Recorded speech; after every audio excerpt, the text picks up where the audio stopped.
Okay, so hi everybody, welcome back.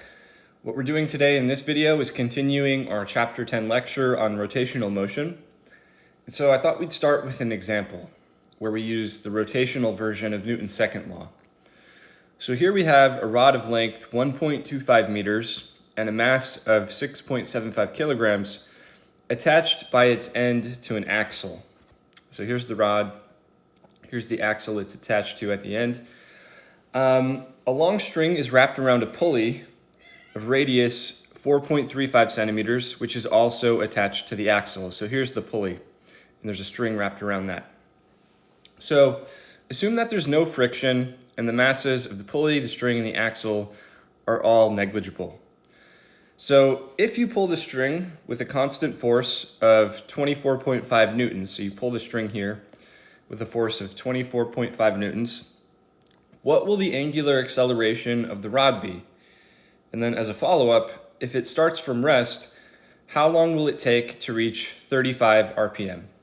So you see what's going on here? You pull the string, it gets the axle and this rod to start rotating together. How long is it going to take for that speed of the rotation to reach 35 RPM? So let's work this out. Okay, to solve this problem, we're going to be using Newton's second law for rotation, which says that the net torque acting on an object is equal to I, the moment of inertia, times alpha. That would be the angular acceleration. So this is, again, Newton's second law for rotation.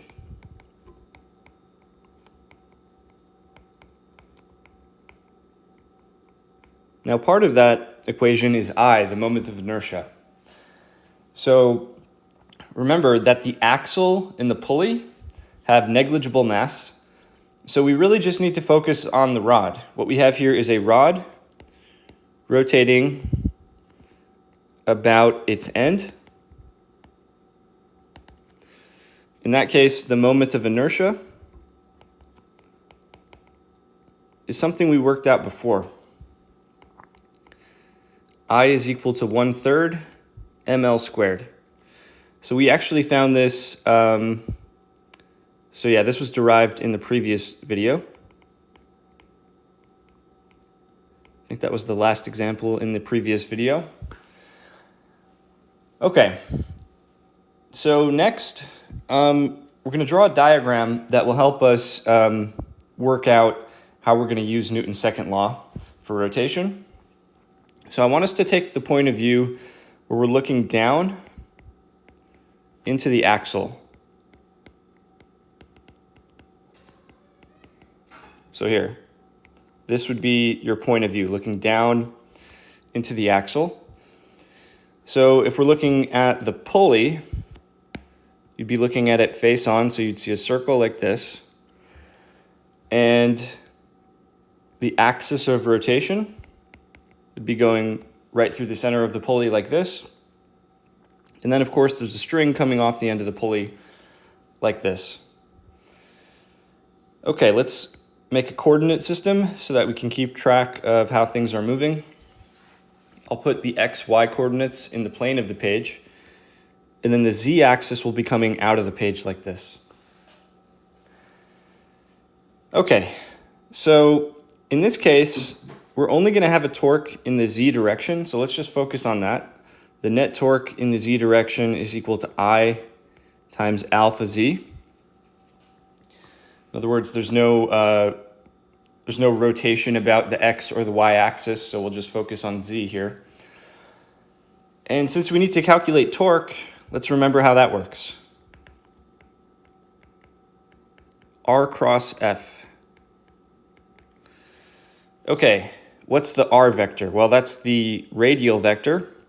It goes from the axis of rotation to the point where the force is applied. So there it is on the diagram. The F vector is just the force that's being applied. So that would just be going along the length of the string that's being pulled. Okay, when it comes to torque, remember we can think of this in terms of the magnitude and the direction separately. So the magnitude, if you remember, is RF sine theta. So just the magnitude of the r vector, the magnitude of the f vector times the sine. of the angle between them. In this case, there's a right angle between them. For the direction, we use the right-hand rule. Okay. So the only torque that's really acting on the object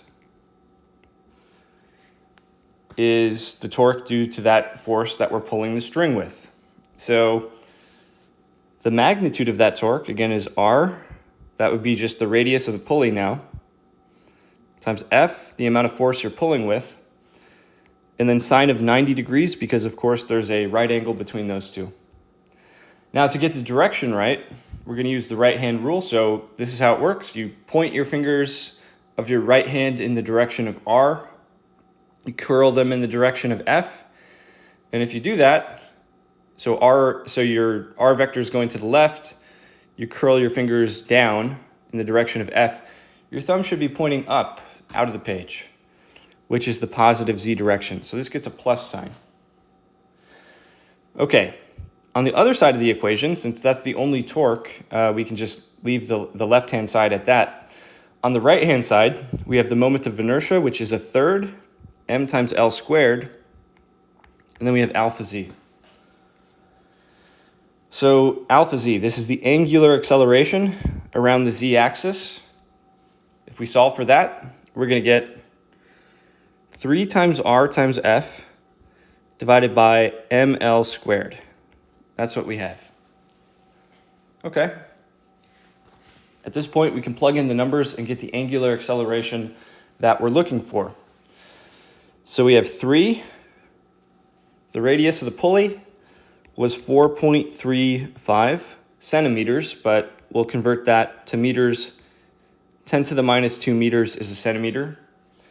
The force, that was 24.5 newtons, but we can write that in terms of the base units. We have kilograms times meters per second squared. Then we'll divide that by the mass of the beam, which was 6.75 kilograms. And then the length is 1.25 meters, and we square that. Okay, so unit-wise, how do we measure angular acceleration? This is in radians per second squared. And if you do the calculation, you'll get 0.3031 radians per second squared. So I just want to remind you that when you use this equation, Newton's second law for rotation, alpha, the angles are always given in radians. Okay. So we'd want to round that to 3 sig figs. So 0.303 radians per second squared. That's the angular acceleration. Okay. The next thing we can do is look at rotational kinematics.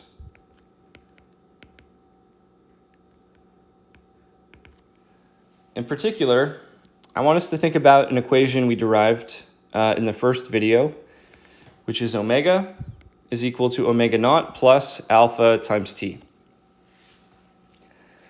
So what does this tell us? Omega is what we call the angular velocity. It tells us how fast our object is rotating.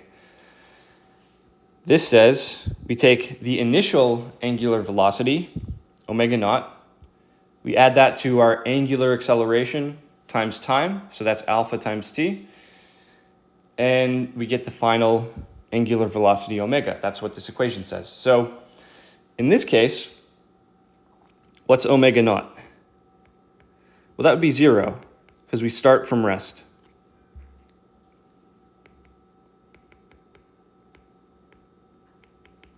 What's alpha? That's what we just found.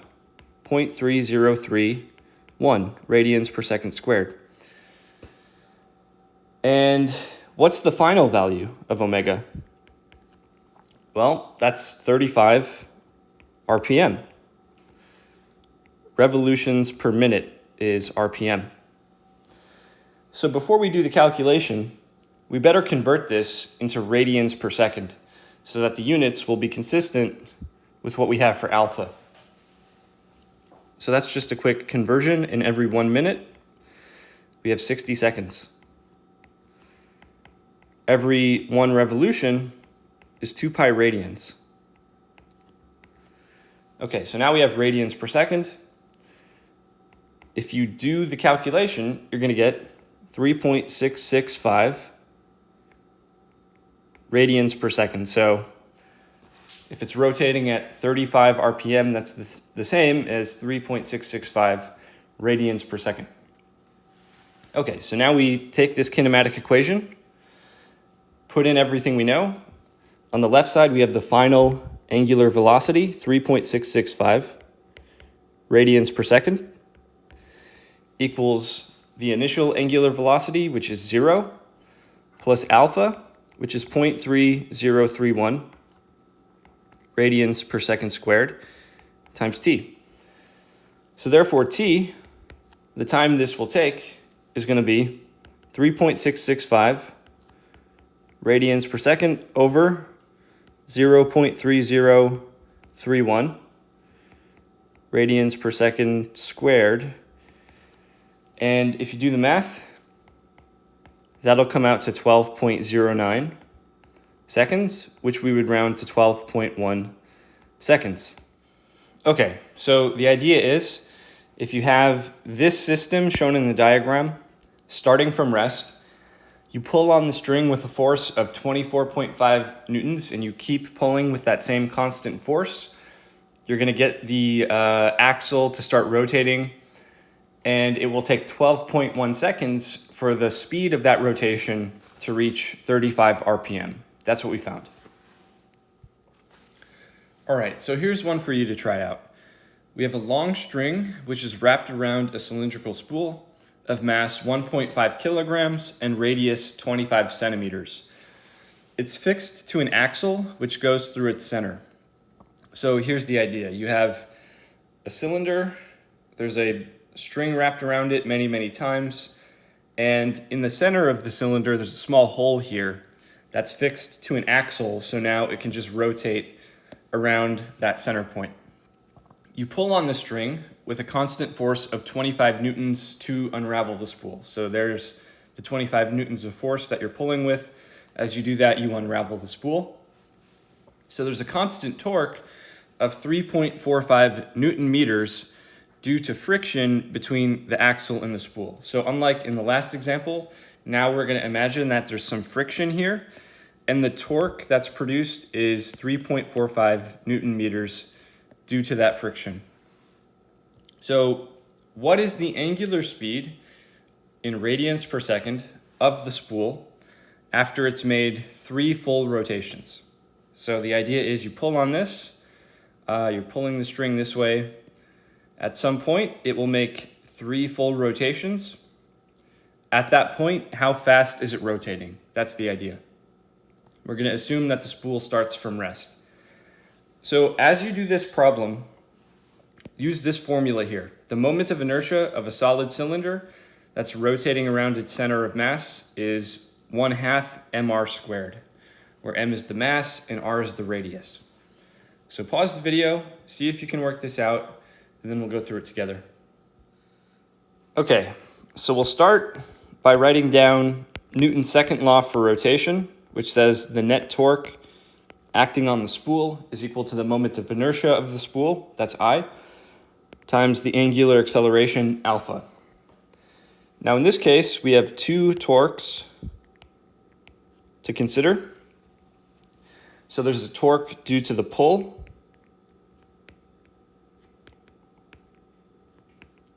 because you're pulling on this string, it creates a torque that makes the spool want to rotate this way. But there's an opposing torque, which is due to friction. So the important thing is we show in our equation that these 2 torques are going in opposite directions.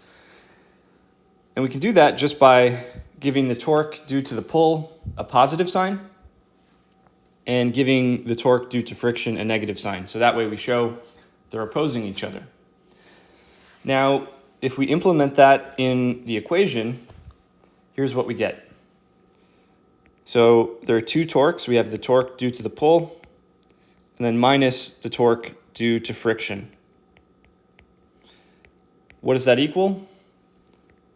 I times alpha. Okay.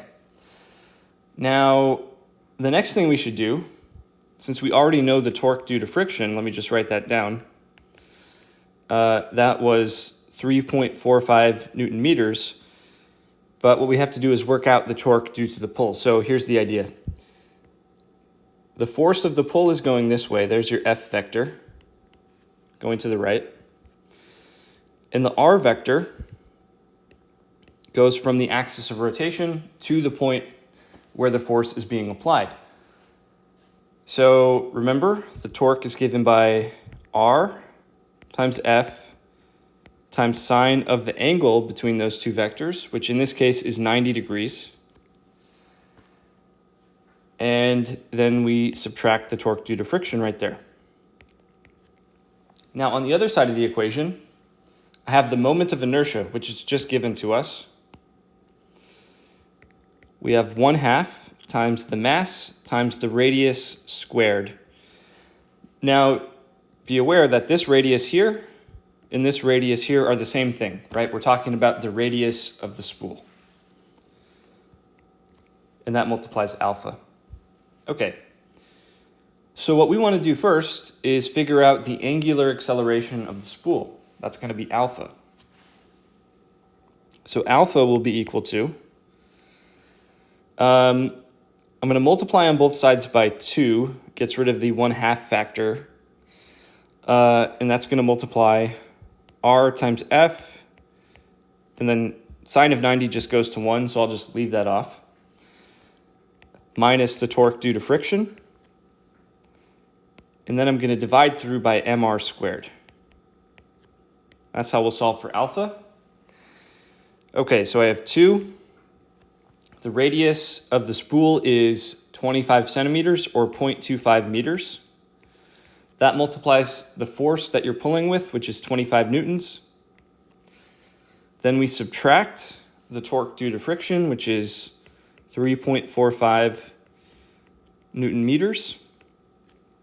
And then we divide by the mass, which is 1.5 kilograms, times r squared.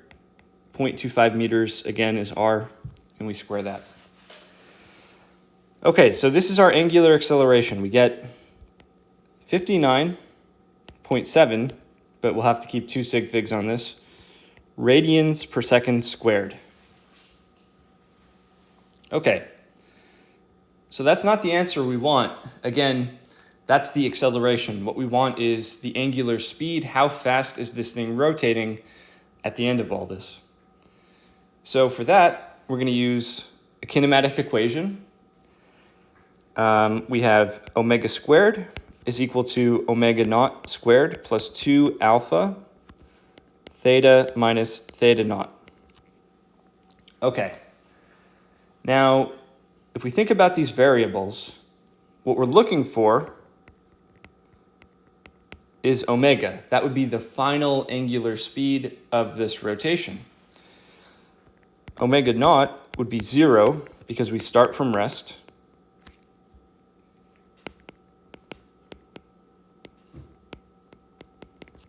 Alpha is what we just solved for, 59.7 radians per second squared.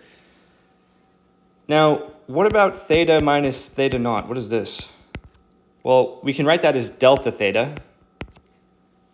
And that's what we call our angular displacement. So basically, how much did the spool rotate? Well, it rotated through 3 full revolutions. If we have 3 revolutions, we can convert that to radians. Remember, we want the units to be consistent, so cancel out revolutions, and that gives us 6.0 radians. So this would be the angular displacement.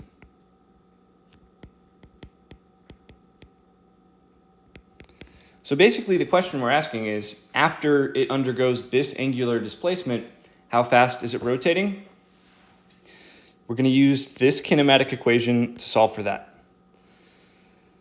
So we have omega. If we don't want omega squared, we should square root both sides. That equals omega naught squared, which is just 0 squared, plus 2 times alpha, which is 59.7 radians per second squared. And then multiplying the angular displacement, which is 6 pi radians, I should say, 6 pi radians. And what this gives you is 47.4 radians per second. So we'll want to keep 2 sig figs on that because we had 2 sig figs on alpha. And that will give us, rounding it to 2 sig figs, 47 radians per second. So that is how fast the spool is rotating after it's gone through 3 full revolutions. Okay, so let's take a look at another example. Here we have a pulley which consists of a uniform disc of mass big M, which is 2.5 kilograms, which is mounted on a frictionless axle, so no friction as it rotates. A block of mass little m is equal to 1.2 kilograms. That's over here. It hangs from the string that's wrapped around the rim of the disc. So what we're going to do is find the linear acceleration of the falling block in meters per second squared. So in other words, as this block falls to the ground, how fast is it accelerating in meters per second squared? And then as a follow-up, how long does it take for the block to fall 1.5 meters if it starts from rest? So since we're going to be dealing with a solid cylinder once again, the moment of inertia again is 1/2 mr squared. We're going to be using that at some point in our equations. So let's work this out. Okay, so the big picture as to how we're going to attack this problem is to separate the motion of the disk and the hanging mass.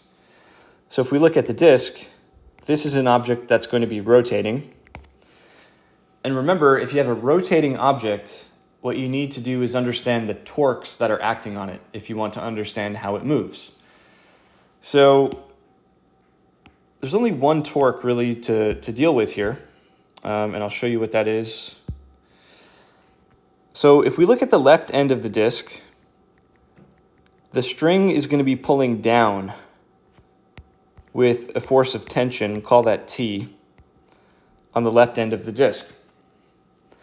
There's going to be a vector R, which goes from the axis of rotation, which is right there in the center of the disk, to that point where the force is applied. So let's call that R. And of course, if we do R cross with the force, then we'll get the torque. Remember here, torque is equal to R cross F. But really, that's the only torque that we'll have to deal with because there's no friction or anything else that might cause the disk to rotate. On the other hand, if we look at the hanging mass, this will be translating. And in this case, we'll need to focus on the forces that act on it. So it's the forces that determine how something translates. So there are 2 forces to think about here. We have the tension, which is actually now pulling up on the hanging mass, but it's the same amount of tension in the string. And we have the weight, or the force of gravity, pulling it down. So those would be the 2 forces acting on the hanging mass. Okay, so when it comes to the disk, what we're going to do is apply Newton's second law for rotation, which says that the net torque is equal to I times alpha. So this is for the disk. And here what we're saying is we're going to just focus on the z direction. So what I mean by this is if we draw a coordinate system, let's say x is going to the right, y is going up, and then z is coming out of the page. That's sort of the standard way to draw your coordinates, there's only going to be a torque about the z-axis. There's only going to be rotation about the z-axis. So since there's no rotation about the x or the y-axis, we can just focus on this. And so if we look at the left side of this equation, this says calculate the net torque. Okay, well, there's only one torque, which is again, so we have r, which is the radius, times t, which is the force, times sine of the angle between the radius and the force, which is 90 degrees. Right? There's a 90-degree angle, in other words, between the r and the force vector. Okay, what direction does that torque go in? Well, you can use the right-hand rule for this, so try this out. Point the fingers of your right hand in the direction of r. So they should be pointing to the left. And then curl them in the direction of the force. So you curl them down. And now your thumb should be pointing out of the page, which is the positive z direction. So there's a positive sign that goes with that. On the other side of the equation, we have the moment of inertia, which is 1/2 mr squared. That's the same radius as before. We're talking about the radius of the disk. And that multiplies alpha z. So the tension then, we can solve for the tension. That would just be 1/2 m times r times alpha z. And remember that sine of 90 just goes to 1. So that's what we did here. Okay, so let's call this equation number 1. We're just going to leave it at that, but if we need to come back to it, it's going to be called equation 1. Okay, now for the hanging mass. This is, again, an object that's translating. So what we're going to do is apply just the normal F equals ma version of Newton's second law. So here. So we have F equals ma for the hanging mass.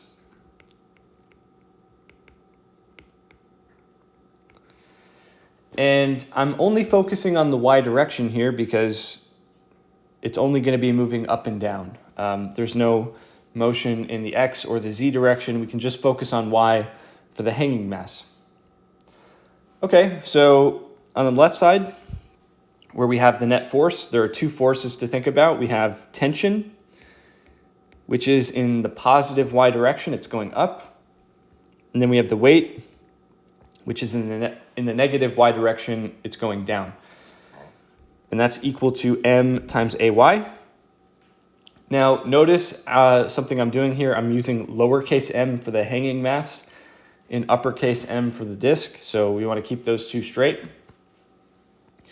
Also, the weight is just m times g. So we have t minus m times g equals m times ay. So for now, let's just leave it at that. Let's call that equation number 2, and we'll come back to it if we need to. Okay, so here's the next thing. We have alpha, which is the angular acceleration of the disk as it rotates. And then we have a, which is the linear acceleration of the hanging mass as it moves down. The next thing we need to do is relate those two things, okay? The linear acceleration and the angular acceleration are related to each other. So here's how this will go. The linear acceleration of the hanging mass as it falls is the same as the tangential acceleration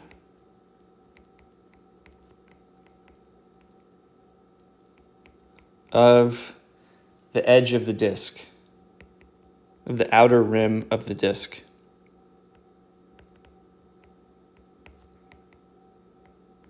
So let's really try to visualize what this means, right? So the mass here is accelerating down at some rate.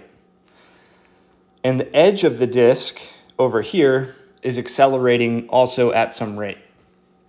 Now, because those two are just connected by a string, those accelerations actually have to be the same, okay? That's what I mean by saying the linear acceleration of the hanging mass is the same as the tangential acceleration of the outer rim of the disk. They have to be the same. Okay, so how do we take this statement and then turn it into an equation? So when it comes to the linear acceleration of the hanging mass, that's AY, since the hanging mass is going to be accelerating down, this will be something negative, something less than 0.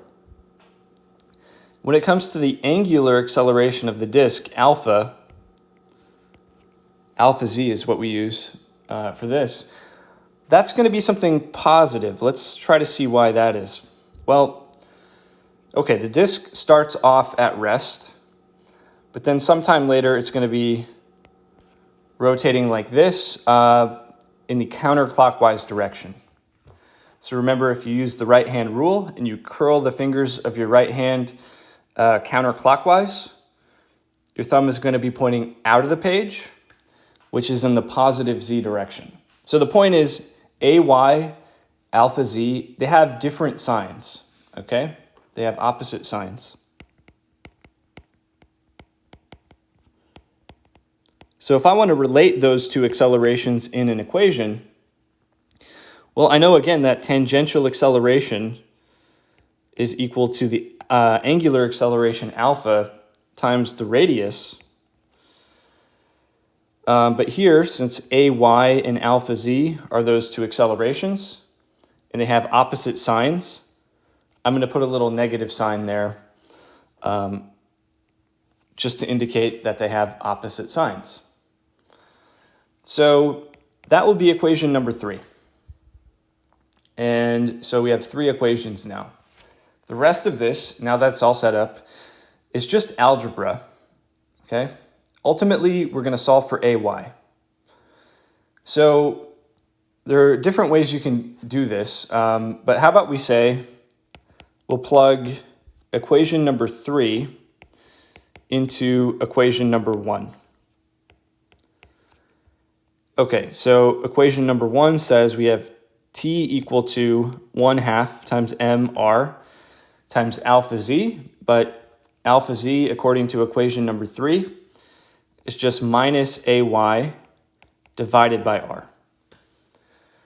So therefore, the tension is 1/2 times m, the r factors cancel, times AY, and then we pick up a negative sign. Okay. The next thing we can do is plug that result into equation number 2. And remember, equation number 2 says we have t minus mg is equal to m times AY. So now we have minus 1/2 big M times AY for the tension minus little m times g equals little m times AY. Again, I'm using big M and little m just so we can keep the two masses straight. And now this looks like something I can actually use to find AY. So I have minus mg on the left. Let's put minus 1/2 times MAY on the other side. So here on the other side we have plus 1/2 times big M times AY equals plus little m times AY. So if we pull out that common factor of AY, we have minus little m times g equals AY times 1/2 times big M plus little m. And then we can divide out what's in parentheses to get AY. So we have minus little m times g divided by 1/2 times big M plus little m. And now let's just plug in the numbers. Okay, little m, that was the mass of the block. So that's 1.2 kilograms. G is 9.8 meters per second squared. And then we have a half times big M, so that would be 2.5 kilograms over 2. And then we add to that 1.2 kilograms. Okay, if you do the math on this, crunch these numbers, you'll get minus 4.8 meters per second squared. Okay, so this is the acceleration of the hanging mass.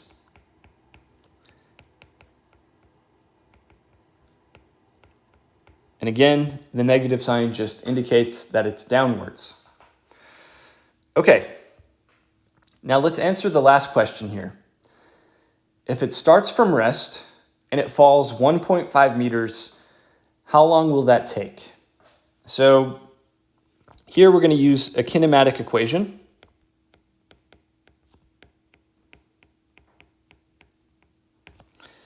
And this is something from Physics 44.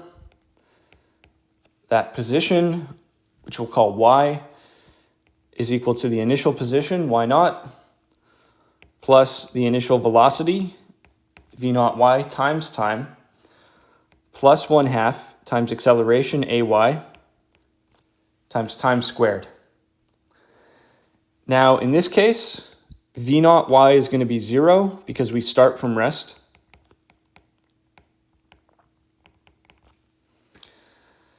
Y naught, the initial height, is going to be 1.5 meters. The final height, let's say that's 0. That indicates that we've fallen 1.5 meters. So we fall 1.5 meters. And then, of course, the acceleration is what we just found, minus 4.8 meters per second squared. So plug all that into the kinematic equation. So we have 0 equals 1.5 meters plus 0, because again, we have no initial velocity, plus 1/2 times ay, which is minus 4.8 meters per second squared times t squared.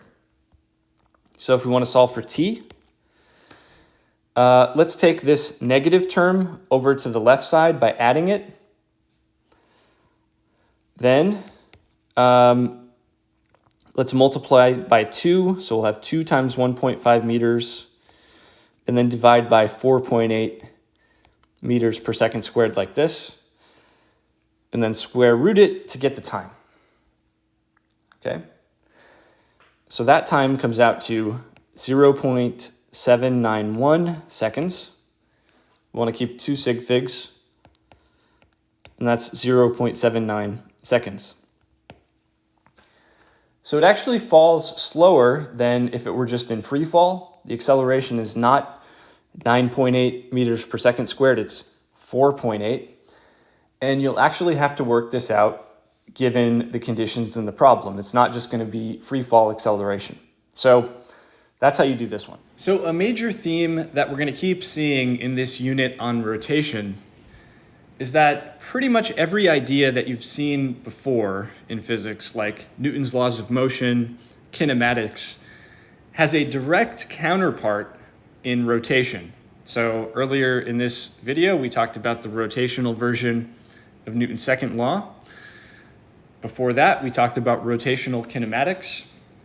So we want to take that a step further and think about how can we use the ideas of work and kinetic energy and apply them to rotating objects. So we'll start with rotational kinetic energy. So let's consider a rigid object rotating about an axis. It has a moment of inertia I, and the angular speed of its rotation is omega. So this really can be any object at all. It doesn't really matter the shape, but just for the purposes of giving you something to visualize, let's say it's this cone here, rotating around the z-axis. Okay, well, the cone is not translating. It's not moving from one position to another, but it clearly has some kinetic energy because it's moving, it's rotating. So what we're trying to do here is come up with a formula for that kinetic energy. And here's how this will go.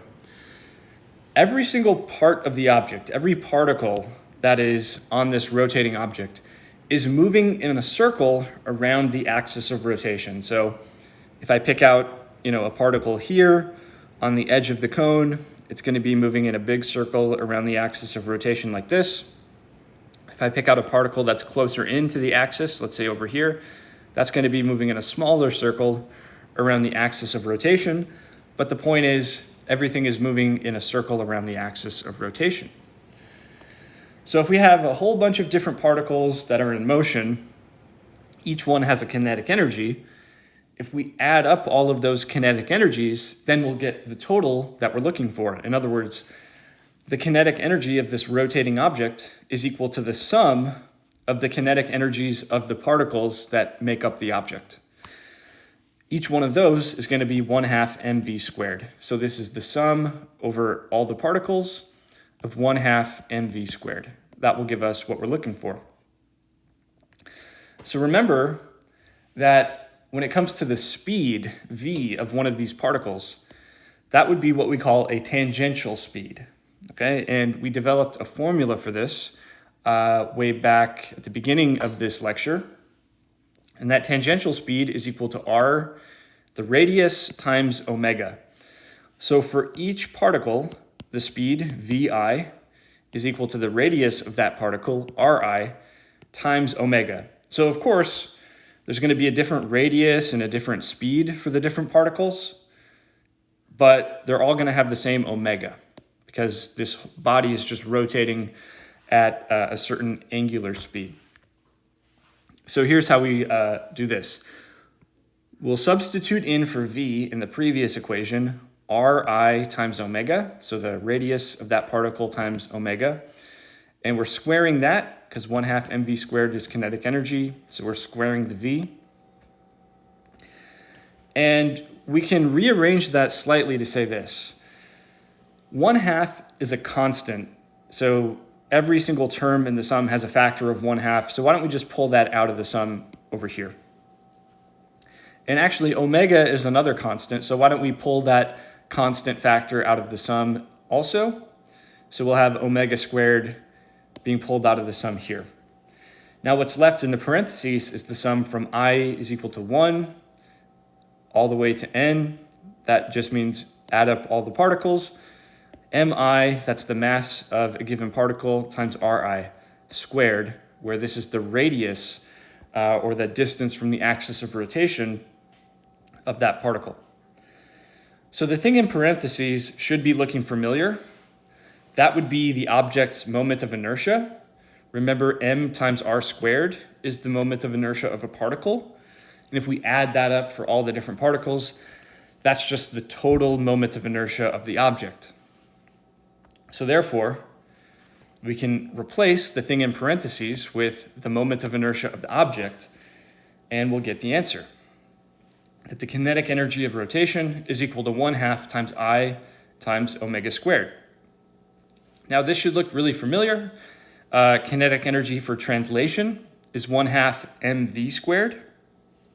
So I is like the rotational version of mass, and omega is the rotational version of velocity v. So it has pretty much the same form that we're used to, 1/2 I omega squared. That's how you would do it for rotation. Now, you have to be careful here.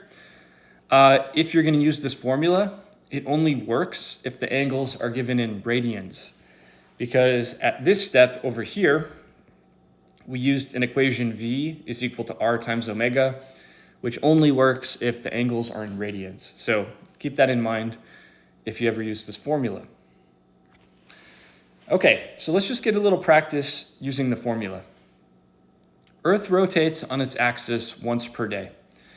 Approximating the Earth as a solid, uniform sphere, what is the kinetic energy associated with Earth's rotation on its axis? Earth's mass is 5.97 times 10 to the 24 kilograms, and its radius is 6,370 kilometers. So since we're calculating a kinetic energy, let's give it in joules. So again, we're going to use this formula that we just derived. Kinetic energy for rotation is 1/2 I omega squared. In the moment of inertia of a solid sphere that's rotating around its center of mass like this, is going to be given by this formula, 2/5 times m times r squared.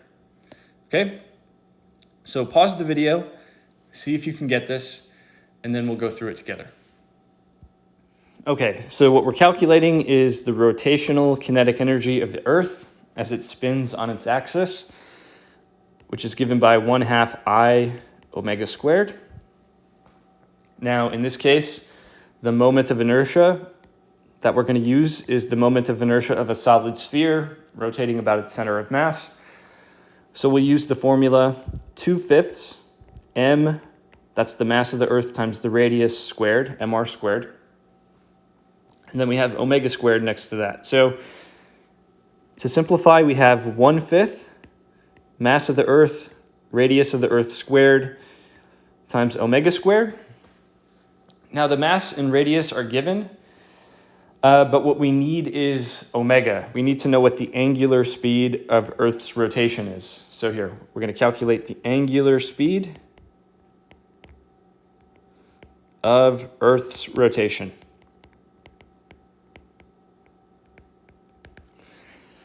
Okay, so remember, this is the angle you rotate through, which is delta theta, divided by the time it takes to rotate through that angle, which is delta t. Now in this case, we know that the Earth rotates on its axis 1 full revolution every day. What we want to do is just turn that revolutions per day into radians per second. So this is kind of like a unit conversion, where we have 1 revolution equivalent to 2 pi radians.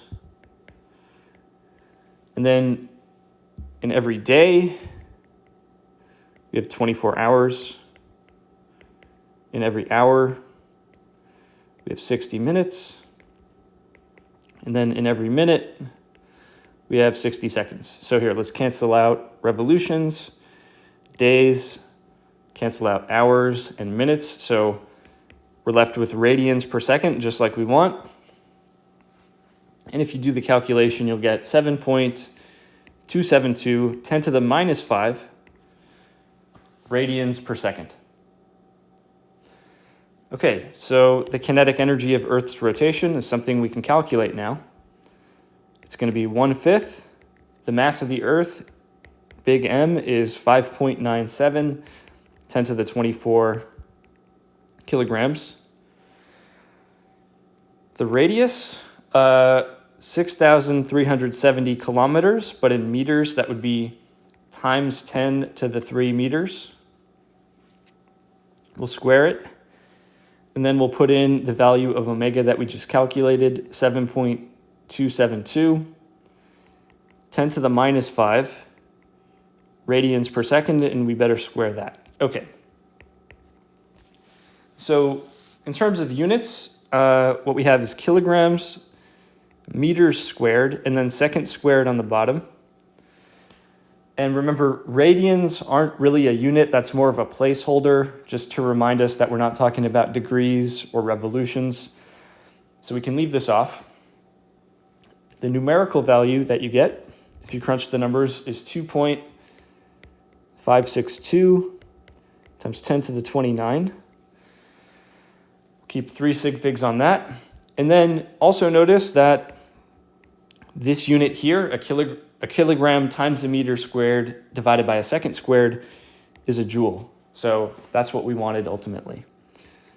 2.56 10 to the 29 joules. That's how much kinetic energy the Earth has as a result of its rotation. Okay, so that brings us to rotational work. So I want you to think back to chapter 7 when we first encountered this concept of work.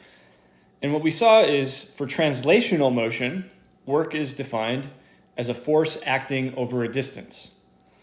So now for rotational motion, we're going to define work as a torque acting over an angle. So let's take a look at this in some more detail. So let's say we have an object rotating about the z-axis. So x is going to the right, y is going up, and z is out of the page. And this will be our object. Let's say it's this baseball bat, and the axis of rotation is here, at the origin. So it's rotating, let's say, counterclockwise this way, okay? So if we apply a force to the baseball bat, let's say over here, some distance from the axis of rotation, we know that will cause a torque, because again, torque is equal to r cross f, where r is this vector going from the axis of rotation to where the force is applied, and f is the force. So we have some kind of torque that's acting on the baseball bat. So therefore, this is how we would define the work done by that torque. We would integrate the torque times d theta between an initial angle and a final angle. So that's what it means to consider the work as a torque acting over an angle. So as far as the sign of work goes, we know that work can sometimes be positive and other times can be negative. Work is positive if the torque is going with the rotation, and then work is negative if the torque is opposing the rotation. That's how we think about the sign of the work here. So now that we've developed an idea of work and kinetic energy as it applies to a rotating object, let's put those two ideas together in the work-energy theorem. So it turns out when it comes to the work-energy theorem, there are actually two versions of this. One of them applies to translation, and the other one applies to rotation. So the version of this that applies to translational motion is what we already saw back in chapter 7. So let's take a look. The net work done by all forces acting on an object is equal to the change in its kinetic energy due to translation of its center of mass. Okay, so if the center of mass is translating, that's the type of kinetic energy we're referring to in this version of the work-energy theorem. So what we say is the work done by all forces, let's write that as WF, is equal to delta K for translation. So how do we express the work done by a force? Well, the most general way to put it is we have F dot dr integrated from R initial to R final. So in other words, this is going to be the net force because we want the net work. And we'll dot that with dr. And then we'll take this from the initial position to the final position. That's the net work done by all forces. Now, on the other side, we have delta K for translation. So we have 1/2 times mv final squared minus 1/2 times mv initial squared. So this would just be, again, the translational speed of the object. Now, the rotational version of the work-energy theorem is this. The net work done by all torques acting on a rigid object is equal to the change in its kinetic energy due to rotation about its center of mass. So now the work we're thinking of is the work done by a torque. That's equal to delta K for rotation. So we just saw how you think of the work done by a torque. That's a torque acting over an angle. So we have the net torque acting on our object here times d theta integrated between theta initial and theta final. That's how we would do it there. That's going to be equal to 1/2 I omega final squared minus 1/2 I omega initial squared. Remember, that's the formula for rotational kinetic energy. We're just doing final minus initial. Okay, so now that you've seen the work-energy theorem for rotation, let's do an example where we can put it to use. And actually, this is an example we've already seen. I just want to go back to it, do the problem again using this new method. So we have a string wrapped around a cylindrical spool of mass 1.5 kilograms and radius 2.5 centimeters. This is the spool. Oops. This is the spool right here. It's fixed to an axle that goes through its center. So you can imagine you drill a hole here in the center and you fix it to an axle there so it can rotate. Then you pull on that string that's wrapped around the edge with a constant force of 25 newtons to unravel the spool.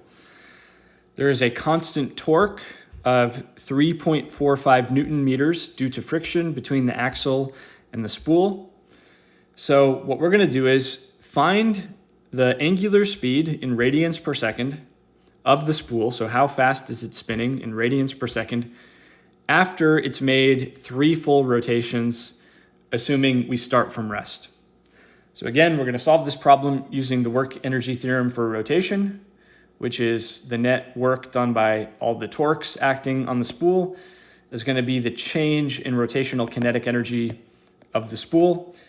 As part of this problem, we're going to use this formula. The moment of inertia of a solid cylinder rotating about its center is 1/2 mr squared. Okay, so let's get into it then. Okay, so the first thing we're going to do is just calculate the net torque acting on the spool. And so torque net is equal to the torque due to the pulling of the string, I'll call that tau pull, minus the torque due to friction. So again, these will be two opposing torques. That's how we'll show it in our equation. Now, the torque due to friction is just given. We have the value, so we can just use it. But the torque due to pulling the string is going to be given by R times F times sine of 90 degrees in this case. Then we subtract the torque due to friction from that.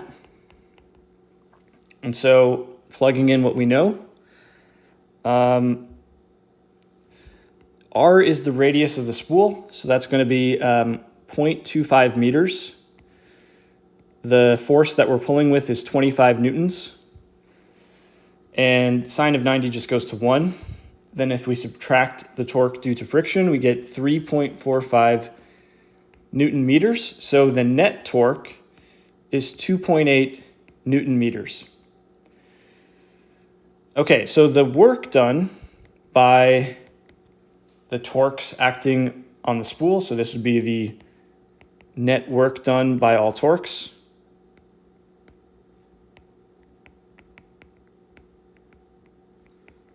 is going to be given by the integral of the net torque times d theta. But here's the thing, the net torque is actually just a constant. We can pull it out, and we're just left with d theta, going from theta initial to theta final. Okay, when you do that integral, you just get theta evaluated from theta initial to theta final. Or in other words, we have the net torque times theta final minus theta initial when you evaluate at the limits. Or if you can write this in a more compact way, the net torque times delta theta. So we just need to know what the net torque is and the angle we rotated through in order to get the work done. Okay, so now we'll apply the work energy theorem for rotation.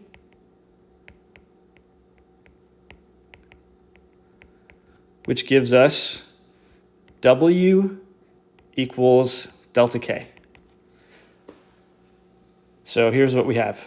The work is net torque times delta theta. On the other side of the equation, we have delta K, which is 1/2 I omega final squared minus 1/2 I omega initial squared. Now that second term is 0 because we start from rest. So the initial kinetic energy is just 0. And of course, the moment of inertia is given by 1/2 mr squared for a solid cylinder. So we have the net torque times delta theta equals 1/2 times I, which is 1/2 mr squared right here, multiplying omega final squared. By the way, we're trying to find omega final. So omega final squared, if we isolate that on one side, multiply through by 4, so you get rid of the two factors of 1/2. So I have 4 times net torque delta theta over mr squared. Divide out the mr squared. And if we want omega final, we'll have to square root on both sides. So I'll have the square root then of 4 times my net torque, which is 2.8 newtons times meters. My delta theta, that's my angular displacement, by the way. Tells me how much we've rotated. 3 revolutions, or 6 pi radians. So I want this in radians, 6 pi. And then I'll divide through by the mass, which is 1.5 kilograms. And the radius squared, which would be 0.25 meters squared. Okay, if you crunch those numbers, we're going to get 47.4. And then we'll keep 2 sig figs, radians per second. That's exactly the same answer we got before using a different method. So now we have 47 radians per second, rounding to 2 sig figs. Okay, so that's how you use the work energy theorem for rotation. Okay, so the next topic that I want to get into here is how do we combine rotation and translation? How do we think about these two types of motion together happening at the same time? So the general problem we're thinking of is we have some kind of rigid object and it's translating. So its center of mass is moving from one point to another, but it's also rotating at the same time. So it's spinning around its own center of mass.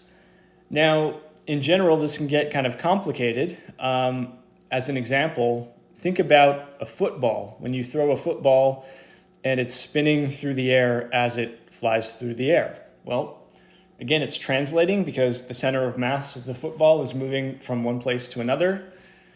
And at the same time, it's rotating. And the way it rotates can get pretty complicated. If you've ever seen a football sort of wobble or tumble as it moves through the air. So for simplicity, we're going to restrict ourselves to a couple simple cases. So first, we're always going to assume that the translational motion is happening in a 2D plane. So in other words, all the translational motion is going to happen in the XY plane. And then the axis of rotation of our object is going to be perpendicular to that plane. So it's going to be rotating about the Z-axis.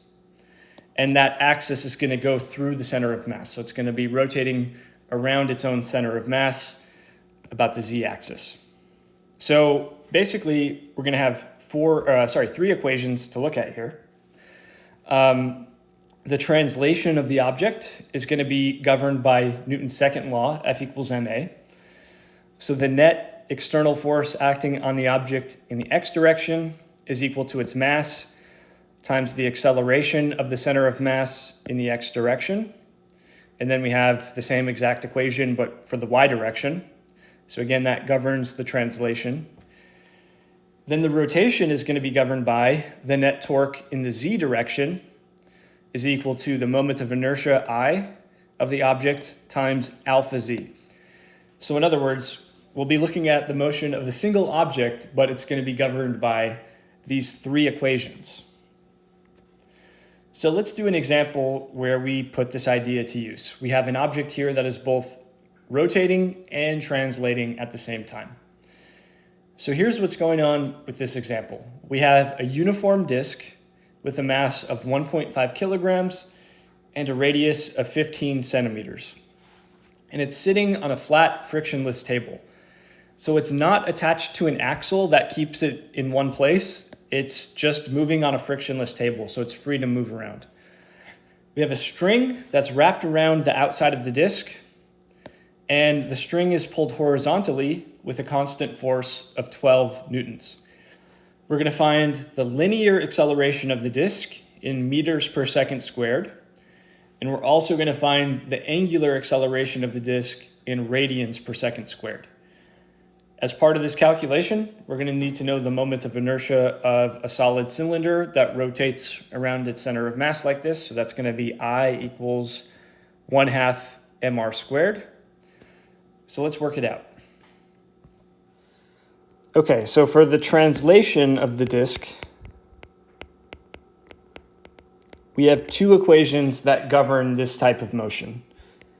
The net external force in the x direction is equal to the mass of the disk times the acceleration of the center of mass in the x direction. We also have the net external force in the y direction equals the mass of the disk times the acceleration of the center of mass in the y direction. For the rotation, that will be governed by the net external force in the z direction equals I times alpha z. Okay. Now, in order to use any of these equations, we need a full account of the forces that are acting on the disk. So remember, the disk is just resting on a flat and frictionless table. And in this picture, we're looking from the top down at the table. So the XY plane that you see here is the surface of the table. The z-axis would be coming out of the page towards you. That would be perpendicular to the table. So what forces do we have? External forces on the disk. Well, we have the force of the pull. You're pulling the string, so that's a force we have to account for. We have the force of gravity. And then we have a normal force because it's resting on a table. But the thing about gravity, again, we're looking down into the table. So gravity would be in the minus z direction into the page. The normal force would be coming out of the page at us in the positive z direction, so out of the surface of the table in the positive z direction. And these two would just cancel out. So since they cancel each other out, we don't really need to look at them any more closely. The only external force that matters here is the force of the pull. So let's take a closer look at that. So the force, I'll indicate it here, is F, let's just call it F, going to the right. There's a radial vector that takes us from the axis of rotation to where that force is applied. That will be R. And we'll come back to that later. But for now, let's take a look at the x equation. So the first equation I wrote down was the net external force in the x direction is equal to m times the center of mass acceleration in the x direction. So the only force that's acting in the x direction is F. So I'll just put positive F to indicate that's going in the positive x direction. And that's just equal to m times ax. I'll write it as ax just so I don't have to keep writing cm.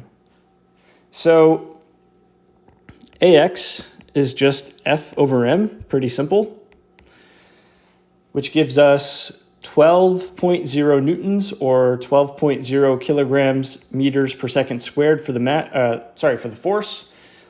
Then the mass on the bottom is 1.5 kilograms. Cancel out kilograms. We're left with meters per second squared. And 8 is the numerical value, so 8 meters per second squared, positive in the x direction. Now the y equation is even simpler than that because if we look at the outside forces in the y direction, there aren't any. So we have 0 on that side of the equation, equaling m times ay, which of course gives us ay is equal to 0. Now our z equation, that's the torque equation, this says the net external torque in the z direction is equal to I times alpha z. Well, there's only one torque, and the way we can think about torque in general, I'll just write this on the side here, is R cross F. So I drew the r and the f vectors already. Since we're doing a cross product, the magnitude of this is the magnitude of r. So that would be the radius of the wheel. The magnitude of the force would be F, and then sine of theta, but the angle between the radial vector and the force is 90 degrees. It's a right angle. Now, to get the direction right, we have to use the right-hand rule. So remember, you take the fingers of your right hand, you're going to be pointing them up in the direction of R. Then you're going to curl those fingers to the right in the direction of F. If you do that, you're going to find that your thumb is pointing down into the page, which is the minus Z direction. So that gets a minus sign. Okay, so that's the net torque. There's nothing else to put there. There's just that one torque. That's equal to the moment of inertia, which is 1/2 m times r squared, where r is the radius of the cylinder once again, times alpha z. Sine of 90 goes to 1, by the way. So alpha z is equal to, if we work it out, we have a negative sign, multiply on both sides by 2, so we'll have 2f divided by mr. So when you divide out the mr squared, you cancel this factor of r on this side, and you just have one factor of r on the bottom. So we have minus 2, the force is 12 kilograms meters per second squared. The mass is 1.5 kilograms, and then the radius is 15 centimeters or 0.150 meters. Now this works out to minus 106.67 radians per second squared. Keep 3 sig figs on that. So therefore, the acceleration of the center of mass as this disk slides across the table is going to be positive 8 meters per second squared I hat. So to indicate we're in the x direction, I'll use the I hat unit vector. For the angular acceleration around the center of mass,